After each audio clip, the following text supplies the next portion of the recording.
Class 10th mathematics chapter 14.1 में आज हम लोग 5वां नंबर को सॉल्व करूंगा।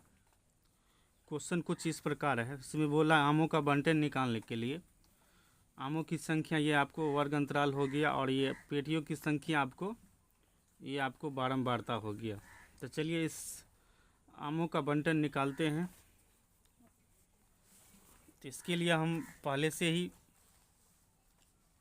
इस तरह के 6 कॉलम बना लिए हैं। 1 2 3 4 5 6 कॉलम बना लिए हैं।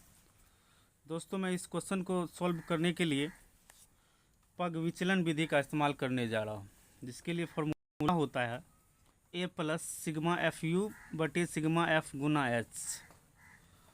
तो फ्रेंड इस क्वेश्चन में एक चीज़ कॉमन है, जो कि यहाँ ये जो आमों की संख्या दिया गया है जो कि वर्ग अंतराल है, इसमें 50 से 52 है और यहाँ 53 से 55 दिया है। तो यहाँ 52 संख्या नहीं लिया है, जबकि इसके एक अगले वाली संख्या लिया है। तो इसके लिए एक ट्रिक होता है, एक फॉर्मूला होता है कि n बटे 2। n का मतलब क्या कि n का मतलब जितना अंतर होता है उसमें 2 से भागा दे देते। तो यहाँ इस क्वेश्चन में 52 से 53 यानी कि 1 का अंतर था, तो इसमें हम एक में 2 से भागा दे देंगे तो ये आएगा 0.5।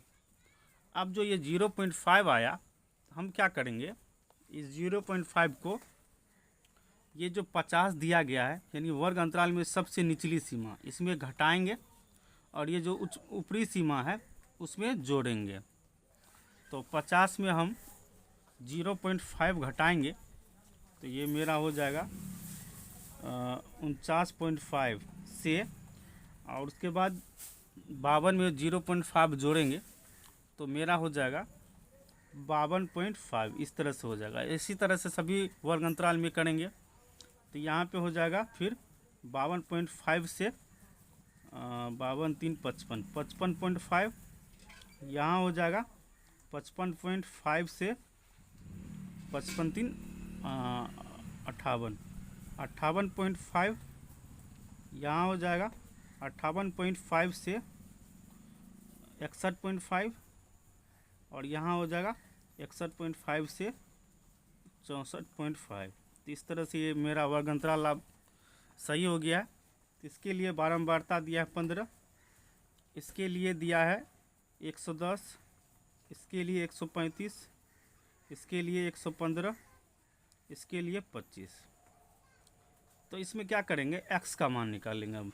तो x के निकालने के लिए आप लोग जानते हैं कि दोनों को जोड़कर 2 से भागा देते हैं। तो यहाँ इसके लिए x हो जाएगा 51, इसके लिए आ जाएगा 54 यानी 54, ये 57 हो जाएगा इसके लिए 60 हो जाएगा, इसके लिए 63 हो जाएगा। अब d का निकालते हैं। d का वैल्यू निकालने के लिए x में से a घटाना पड़ता है। ये तो जानते ही आप लोग, x के पदों में a का मान निकाला जाता है। जैसे x के पदों में 1 2 3 4 5 संख्या, तो 5 बटे 2 यानी 2.5। मतलब क्या कि तीसरा संख्या, x में तीसरा संख्या, तो 1 2 3 तीसरा संख्या ये, तो ये a हो गया। तो x में से a घटाएंगे तो ये -6 हो जाएगा इसके लिए -3 हो जाएगा, इसके लिए 0 हो जाएगा, इसके लिए 3 हो जाएगा, इसके लिए 6 हो जाएगा। दोस्तों इसमें एक चीज़ है, u का भी मान निकालना पड़ता है। तो u का फॉर्मूला होता है d बटे एच। एच का मतलब क्या कि वर्ग अंतराल में जितनी की जो डिफरेंसेस होती है, अंतर होती है, वही h होता है। तो यहाँ देख रहे हैं 49.5 से 52.5 हुआ, फिर 52.5 से 55.5 हुआ, तो इसका मतलब 3 का अंतर है। तो h का मान 3 हो जाएगा और d का मान तो यहाँ है, ये है।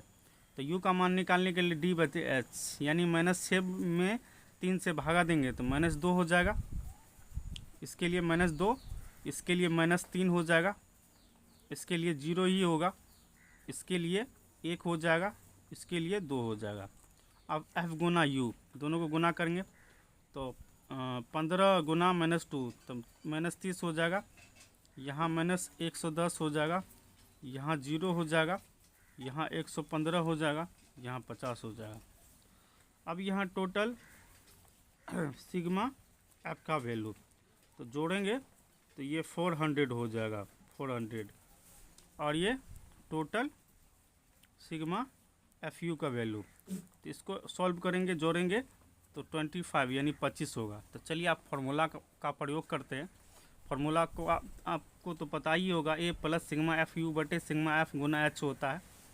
तो यहाँ माध्य निकालना है, तो माध्य एक्स बार बराबर हो जाएगा ए के वैल्यू, ए का वैल्यू यहाँ पता है 57, यहाँ 57 प्लस सिग्मा एफ यू का वैल्यू 25, यहाँ 25 बटे सिग्मा एफ का वैल्यू 400, यहाँ 400 गुना एच।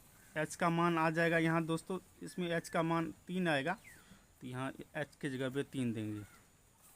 अब यहाँ कट जाएगा 25 का 25, 25 अट्ठे 16 मर तो कटेगा, 25 को 16 से गुना करेंगे तो 400 हो जाएगा। तो ये 1/16 हुआ। तो इस तरह से ये 57 प्लस 1/16 गुना 3, इसको सॉल्व करेंगे तो ये मेरा हो जाएगा 57 गुना 3 इकाई 3/16। अब इसमें 57 गुना 3 करेंगे, तो 57 गुना 3 करेंगे, यानी तो 3 में 16 से भागा दे देंगे। पहले हम 3 में 16 से भागा ही दे देंगे, तो ये हो जाएगा 57 प्लस